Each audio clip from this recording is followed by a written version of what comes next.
Hi, welcome to Varsha channel. இன்றைக்கி நான் வந்து மசாலா டீ எப்படி போடுறதுன்னு பார்ப்போம் வாங்க.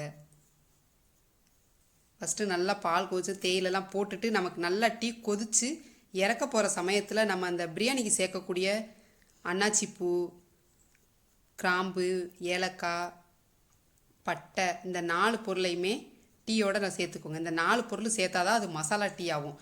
இந்த 4 பொருள் சேர்த்து நல்லா கொதிச்சுக்கிட்டு இருக்கையில் நம்ம மதையை போட்டோம்னா பால் வந்து திறஞ்சிடும். அதனால தான் டீ தூள் போட்டதுக்கப்புறம் இதெல்லாம் சேர்த்துட்டு அதோட கொஞ்சம் இஞ்சியும் சேர்த்துக்கோங்க.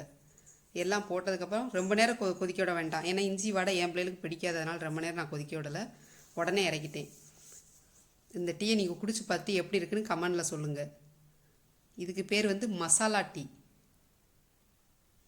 டேஸ்ட்டு செமையாக இருக்கும். நீங்கள் குடிச்சு பார்த்துட்டு எப்படி இருக்குன்னு எனக்கு கமெண்டில் சொல்லுங்கள். சரியா? வாங்க டீ எப்படி இருக்குன்னு குடிச்சு பார்ப்போம்.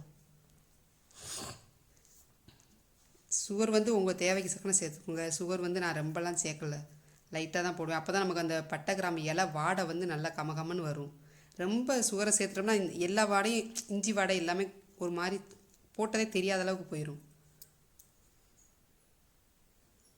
டீயை குடிச்சு பார்த்துட்டு எப்படி இருக்குன்னு சொல்லுங்கள். அடுத்த வீடியோவில் பார்க்கலாம்.